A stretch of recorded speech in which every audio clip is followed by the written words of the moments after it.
Hey guys. Okay, so one of the questions I get asked a lot as a coach is, I get asked all the time about, they say they don't have, people say they don't have time, or they're busy, or they have their families, or they have other things that are priorities. So, here's the first thing I'm going to tell you.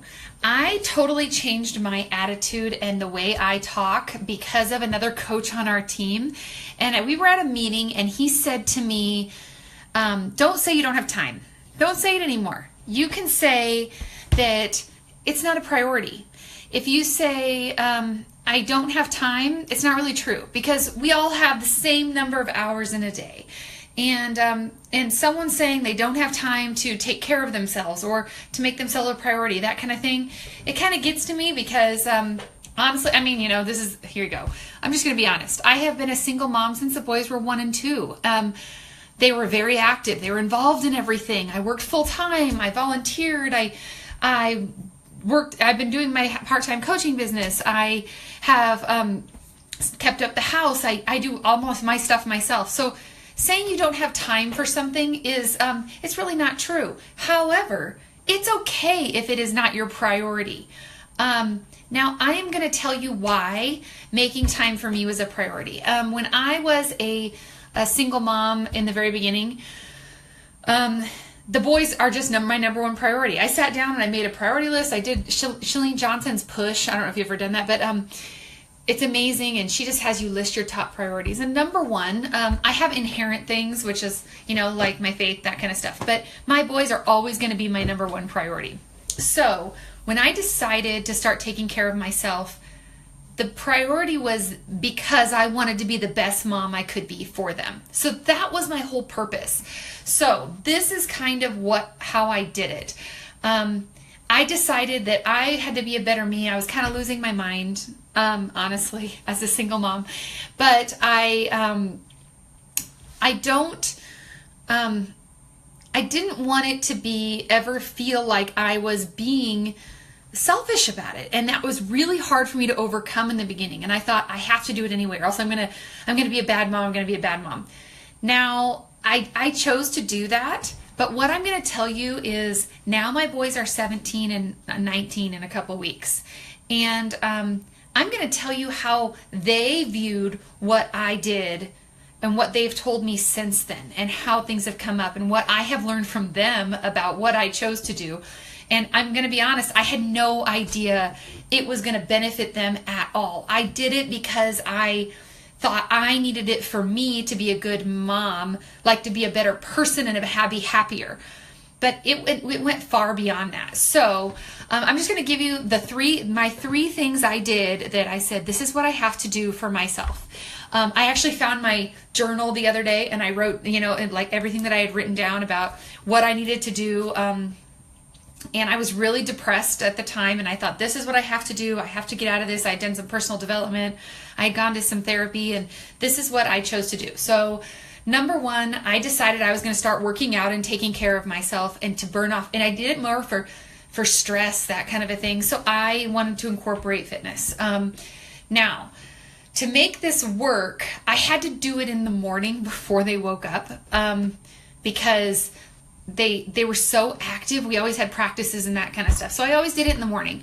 When that didn't work though, I still worked out daily. I still followed my schedule. I had a schedule. This is what I'm going to do. And I said, that's a priority. And so I did it anyway. And if the boys were up, I would say, you guys want to try and do it with me? Do you want to watch? What do you want to do? Because a mom's going to do this for a little while. And this is what came out of that. So here's what the boys have said. First of all, at the time, it was something we could do together that was different and healthy and fun, and it made me laugh a lot. It was a lot of fun to work out with them. No, they didn't always do the same thing, and they were goofy and silly, whatever. But now they understand that being active is important. They understand that it's something they can incorporate into their life no matter what, because I made it work, so they can make it work too. They also understand that you fit it into the cracks of your life, that they can do a little bit here and a little bit there. So they learn that by watching me as they grew up. They also got to see my confidence grow and got to see how happy it made me, and how that that when I thought I couldn't do something and I did it anyway, that I would build some confidence and being strong. So that made them, it kind of, I mean, it showed them making a fool out of yourself is okay. Because I just would do some ridiculous things. So those were all things that they learned from that. So they learned to be active, and that being active is important.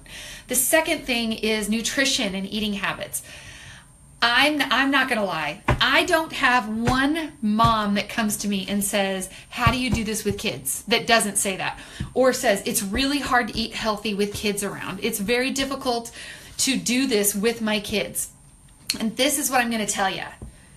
If your kids are younger, do it now. Start eating healthier now, because if I would have started this when my kids were even younger, they would like more food. Honestly, they're picky eaters and they don't like as much. But the people that I know that start feeding their kids healthier food when they're younger, they don't ever grow to like the sugars, and they don't get they don't get so caught up in the frozen pizza and the macaroni and cheese. Just don't even give it to them. Fruit snacks, they're really, I don't care if they say they're all natural. I have a friend who works in a dentist office and she's like, no fruit snacks. She's just, anyway, but I instead give them blueberries or give them actual fruit, that kind of a thing. I just started out doing this by trying new recipes. So I would try a new healthy recipe. And then if the boys liked it, I would write it down. Or everything I had, the sides, the main dish, everything. And I just wrote it down. And then I would make another new recipe. Maybe not the next night. Maybe the next night I'd make them something they love. And then we'd switch. Like little things like tacos. Dylan loves tacos. So I've always made tacos. Well, guess what? I still make it. But sometimes we don't have tortillas. We don't have shells, taco shells. We make taco salad instead. So you can do little things like that, and it's teaching them that. So I make the little changes. Also, when I had to adjust my diet for my autoimmune stuff and my arthritis and everything, I talked to them about it. I told them what I was doing. I told them why. And here's how they are now. This is what my kids got out of that. So changing my nutrition, being healthier. First of all, they have learned how to cook little things. Not a lot, but like my son, he knows when he's hungry, he scrambles up eggs. He doesn't make a box of mac and cheese. He scrambles up a couple eggs. It's still cheap, it's still inexpensive, but it's so much better for him. So they also understand the food groups. They understand what's proteins, what's carbs, what has a lot of sugar in it. They understand that, and they understand that they need a balance. So, because they've heard me say, have you had any fruit today? Have you had any vegetables today? So they know that that's stuff you should have every day. They also know that if they're feeling tired or sluggish or icky or their digestion's screwed up, they know that it's a reflection of what they ate, and they clean it up. They know how to fix it.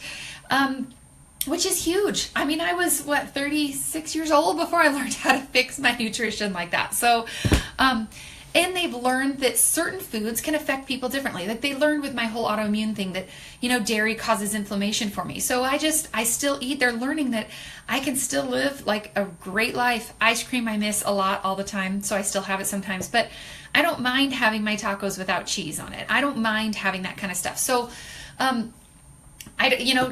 different types of sugar, healthier types of sugar, less sugar, that kind of a thing. So I think that, so they've really grasped that concept. So that was the second thing. The third thing this was the hardest thing for me, honestly, was my personal time, like fun time, dating, going out with friends, getting a pedicure, that kind of stuff.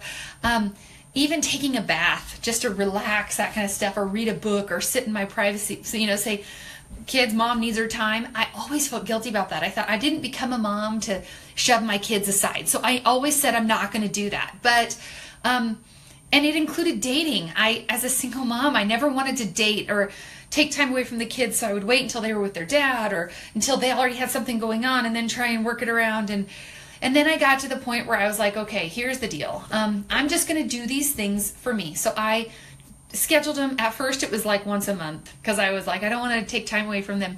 And then it was once a week, and it could be something little like a pedicure or like I said, or going on a date or going out and meeting my friends for a drink, something like that.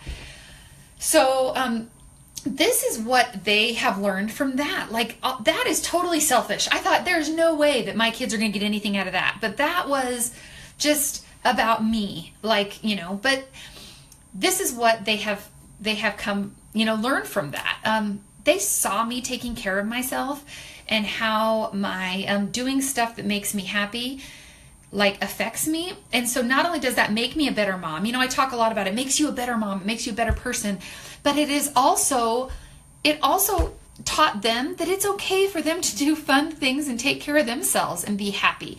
It's important for them to feel like they are that they can do something and laugh and relax and be free and go out and meet people, and I want them to do that too in their life. Like, do I really want them to live a life where they are unhappy or and being a mom didn't make me unhappy. I don't want to say it wasn't like that, but I also want I don't want my boys to be hermits and think that that's their whole life. I want my boys to be like living life and going out and doing stuff and that kind of a thing, so and if they aren't, then they're not going to be experiencing everything life has to offer, in my opinion. So when Dimitri and I started doing date night, that was a big deal, like, before he moved in even, but they saw what a healthy relationship should be. Like, I want them to learn about healthy relationships. I want to be an example of what I want them to have. I want them to make their spouse a priority. No, we are not married, but like their relationships a priority, and love them and make time for them. And I want my boys to know that. They also are a lot more patient with other people because they understand the importance of the people have their own time that they need. And so they're with their friends and with the girls that they've dated and stuff, they're much more understanding about them just needing their time, because they know, hey, mom needs her time too. And they're nurturing, and they're going to be great husbands someday, hopefully. But like, I think about this and I think that that's what I wanted to teach them. So if, in a nutshell, here's the deal. My boys have always watched me, and a lot of times I doubted myself. I have always doubted myself as a mom. I always do. I second guess myself. I wonder, am I doing this right? What am I screwing up? And I think that's normal parenting. But as they get older, I'm learning what I did right. I'm also learning some things I did wrong. I wish I would have given them more chores when they were younger. I'll tell you that. I could go into a whole thing about what I've done wrong. But I thought I would share with you that taking care of myself is the one thing that I feel like I really did right. Even though at the time I felt like it was wrong, my boys have learned some great lessons from that. They have learned to take care of themselves. They have learned to be caring and loving and prioritize health, mind, body, and soul, not just physically, not just all that kind of stuff. So your kids are watching all the time, and be an example of what you want your kids to be. If you don't want your kids to live the kind of life you have, take action to change it. That, me and my coaching business, it was the same thing. I thought, oh, I'm taking time away from my kids. However, do you know that they have said to me 1,000 times they are so proud of me for doing something for myself to give myself some freedom and that I help other people. So they're watching and they're proud of me. It's all of this stuff that we do. Don't think about what you're lacking, but think about the example that you're being for your kids. So anyway, it doesn't just make you a better you, which it does. It makes you a better mom, a better dad, a better grandma, a better friend, a better, whatever. But it also is setting a good example for the people around you. And I'll even take it a step further, not just your kids, but your family members and your siblings and your nieces and nephews. I have a lot of nieces and nephews, and I want to be a good example for them too. They're still young and growing up. So I hope I can be. So anyway, that was kind of the message I wanted to give you, because I wish somebody would have told me that way back when. And so I wouldn't have had to doubt myself and what I was choosing to do all the time. So you're right, Nicole. Self-care is so important, and it's important to teach our kids that. So I am 100% agree. Anyway, that's my little speech for today, and I hope that kind of helps some of you feel better about doing something for you, whether it's starting a new fitness program, starting a new nutrition plan, and seriously, your kids don't need the junk. So if it's eating healthy, it's okay for them to eat healthy too. Really, do they really need the fruit snacks and the French fries? They're not going to die without it. It's okay to feed them just the healthy food. So anyway. Now I'm off my soapbox. I hope you guys all have a great Tuesday, and thanks for listening.